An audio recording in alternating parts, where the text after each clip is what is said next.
22/9/2025 રોજ ભરૂચ જિલ્લાના વાગડા તાલુકામાં બાઇક રેલીનું આયોજન કરવામાં આવ્યું છે।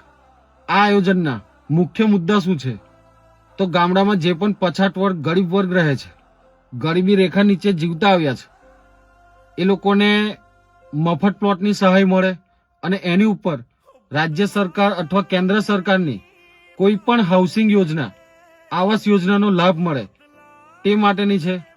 ગામડામાં મુખ્ય મુદ્દા તો ઘણા પરિવારો સંયુક્તમાં રહે છે, એક જ આવાસમાં 8 થી 10 વ્યક્તિઓ એક સાથે રહે છે, 2 થી 3 પુત્ર હોય અને એમની સાથે પુત્ર વધુ પણ એક સાથે રહેતા હોય છે।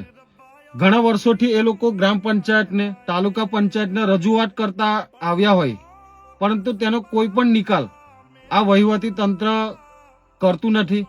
જ્યારે વાગડા તાલુકાની વાત કરીએ તો ઘણા ગામડાઓમાં હજુ કોઈ પણ પ્લોટ ફાળવ્યા જ નથી। અમુક ડેટા છે કે પ્લોટ ફાળવી દીધા છે, પરંતુ જે પણ અરજી આવેલી છે એટલી રિજેક્ટ પણ થયેલી છે। તો આ રેલીનું આયોજન એ મુખ્યત્વે તાલુકા લેન્ડ કમિટી છે, એ તંત્રને સજાગ કરવાનું છે। તાલુકા લેન્ડ કમિટીના અધ્યક્ષ, પ્રાંત અધિકારી શ્રી, તાલુકા પંચાયતના પ્રમુખ, તાલુકા વિકાસ અધિકારી, વાગડા મઠ વિસ્તારના જે ધારાસભ્ય છે એ પણ તાલુકા લેન્ડ કમિટીના સભ્ય છે। જ્યારે 2/9/2025 રોજ રાજ્ય સરકાર દ્વારા જે પરિપત્ર બહાર પાડવામાં આવ્યો હતો એમાં ઝુંબેશ સ્વરૂપે દરેક ગામડામાં પ્લોટની ફાળવણી થાય તે માટેની રાજ્ય સરકારે દરેક તાલુકા લેન્ડ કમિટીને, જિલ્લા કલેક્ટરને, જિલ્લા વિકાસ અધિકારીને જણાવેલું હતું, પરંતુ એની પર વાગડા તાલુકામાં કોઈ પણ પ્રતિસાદ નથી મળ્યો।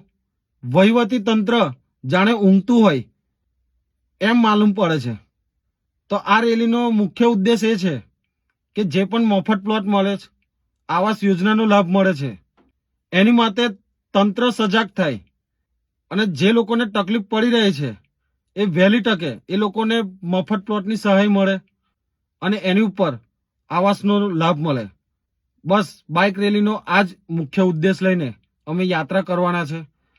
તો વધુમાં વધુ લોકો આ યાત્રામાં જોડાય તેવી દરેક મિત્રોને વિનંતી કરું છું। ધન્યવાદ। જય હિન્દ, જય ભારત।